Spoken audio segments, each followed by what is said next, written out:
ശ്രീരേഖ ഇന്നലെ ഔട്ടായപ്പം ജിൻഡോ കറക്റ്റായിട്ട് എനിക്ക് തോന്നുന്നു ജിൻഡോ എല്ലാവരും ഔട്ടായി കഴിയുമ്പോൾ ജിൻഡോയ്ക്ക് വലിയ വിഷമമാകും. പലപ്പോഴും ജിൻഡോ ഇതൊന്നും തിരിച്ചറിയുന്നില്ല എന്ന് തോന്നുന്നു. തന്നോട് ഓരോരുത്തർ പെരുമാറുന്ന രീതി എങ്ങനെയാണ്, പ്രത്യേകിച്ച് ശ്രീരേഖ. ജിൻഡോയ്ക്ക് ശ്രീരേഖ വലിയ കാര്യമാണ്. എല്ലാ കാര്യങ്ങളും തുറന്നു പറയുന്ന ഒരു വ്യക്തി പോയി എന്നാണ് പറയുന്നത്. എൻ്റെ ചേച്ചിയെ പോലെ കരുതുന്ന ഒരു വ്യക്തി പോയി. ഞാൻ എന്ത് കാര്യങ്ങളും സംസാരിക്കുന്നതും പറയുന്നതും ശ്രീരേഖ ചേച്ചികളാണെന്നും പറയുന്നുണ്ട്. അത് ശ്രീരേഖയെ മനസ്സിലാക്കാൻ ജിൻഡോയ്ക്ക് കഴിഞ്ഞില്ല എന്നെനിക്ക് പലപ്പോഴും തോന്നിയിട്ടുണ്ട്. പക്ഷെ ശ്രീരേഖ ചെയ്യുന്നത് ഏറ്റവും കൂടുതൽ ജിൻഡോയെ ദ്രോഹിച്ചിട്ടുള്ള ഒരു വ്യക്തി ജാസ്മിനൊക്കെ എന്ന് പറഞ്ഞാൽ പലപ്പോഴും നേർക്ക് നേരെ നിന്ന് സംസാരിക്കും. അങ്ങ് അപ്പുറത്തും ഇപ്പുറത്തും പോയി ജിൻഡോയ്ക്കെതിരെ പാര വെക്കുന്നതായിട്ട് നമ്മൾ കണ്ടിട്ടില്ല. അതുപോലെ നോറയായാലും റസ്മിനായാലും നേർക്ക് നേരെ നിന്ന് സംസാരിക്കുന്ന വ്യക്തിയാണ്. പക്ഷേ ഒളിയമ്പുകളായിരുന്നു ശ്രീരേഖ ചെയ്തുകൊണ്ടിരുന്നത്. മറ്റു മത്സരാർത്ഥികളോട് ജിൻഡോയെ പറ്റി പറയുക, അങ്ങനെയുള്ള രീതി തന്നെയായിരുന്നു ശ്രീരേഖ ചെയ്തുകൊണ്ടിരുന്നത്. പക്ഷേ ഇന്നലെ ബിഗ് ബോസിൽ നിന്ന് ശ്രീരേഖ പോയപ്പം മനസ്സുകൊണ്ട് ഏറ്റവും കൂടുതൽ വിഷമിച്ച വ്യക്തിയും ജിൻഡോ തന്നെയാണ്. ജിൻഡോ എല്ലാവരും പോകുമ്പോഴും ജിൻഡോ കരയുന്ന മുഖവുമായി വിഷമിക്കുന്ന മുഖവുമായിട്ട് ജിൻഡോ നിൽക്കുന്നതാണ്.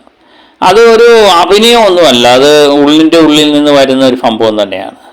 അത് നമ്മൾ പലപ്പോഴും കണ്ടിട്ടുള്ള കാര്യങ്ങളാണ്.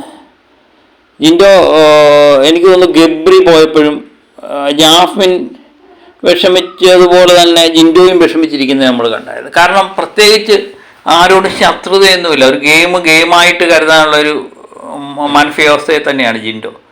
അപ്പോൾ ഗബ്രി പോയപ്പം ഗബ്രിക്ക് അത് മനസ്സിലാവുകയും ചെയ്തു. ഗബ്രി പുറത്തിറങ്ങിയപ്പോഴും പറഞ്ഞു ജിൻഡോ ചേട്ടൻ കരയുന്ന അത് കണ്ടപ്പോൾ എനിക്ക് വിഷമം തോന്നിയത്. അപ്പോൾ ശ്രീരേഖ ഇനി പുറത്തിറങ്ങിയതിന് ശേഷം ഇതൊക്കെ മനസ്സിലാക്കുമോ ഇല്ലയോ എന്നുള്ളതൊന്നും നമുക്കറിയില്ല.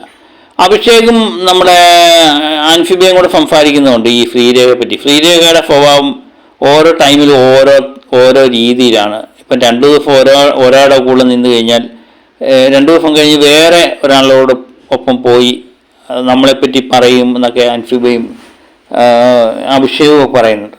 അതുതന്നെയാണ് അവർ പുറത്താകാനുള്ള കാരണമായിട്ടും അവർ പറയുന്നത്.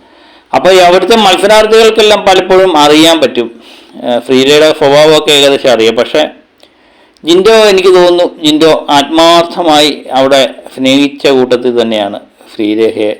കാര്യം എല്ലാം തുറന്നു പറയാൻ ഒരാൾ എന്ന നിലയിൽ തന്നെയാണ് ശ്രീരേഖ കണ്ടത്. പക്ഷെ ശ്രീരേഖ പലപ്പോഴും ചെയ്തത് ജിൻഡോയ്ക്കെതിരെ കരുനീക്കങ്ങളുമൊക്കെ ആയിട്ടാണ്. ഇന്നലെ സത്യം പറഞ്ഞാൽ ശ്രീരേഖ പോയപ്പോഴും ജിൻഡോയുടെ കണ്ണ് നിറഞ്ഞു വരുന്നത് നമ്മൾ കണ്ടു. ഞാനതിലേ പറഞ്ഞു, ശ്രീരേഖയ്ക്കും അപ്സരയ്ക്കുമൊക്കെ അഭിനയിച്ച് പ്രതിഫലിപ്പിക്കാൻ ഒത്തിരി വഴി. പക്ഷേ ജിൻഡോയ്ക്ക് അതൊന്നും പറ്റില്ല. ജിൻഡോ സ്വാഭാവികമായിട്ട് വരുന്ന ഒരു മാനസികമായിട്ടൊരു മനുഷ്യനുണ്ടാകുന്ന നിഷ്കളങ്കമായൊരു സ്നേഹമുണ്ട്. അതാണ് ജിൻഡോയുടെ വാക്കുകളും നോട്ടവും എല്ലാം നമുക്ക് കാണിച്ചു തരുന്നത്. അപ്പം ശ്രീരേഖ പുറത്തിറങ്ങിയിട്ട് ജിൻഡോയുടെ ആ സ്നേഹം തിരിച്ചറിയുമോ ഇല്ലയോ എന്നൊക്കെയുള്ളത് നമുക്ക് കാത്തിരിക്കാം. അതോ തിരിച്ചറിവ് തന്നെ ഉണ്ടാകും. ഗബ്രിക്ക് ഉണ്ടായല്ലോ, പിന്നെ ശ്രീരേഖയ്ക്ക് എന്താ ഉണ്ടാകാത്തല്ലേ? ഓക്കെ.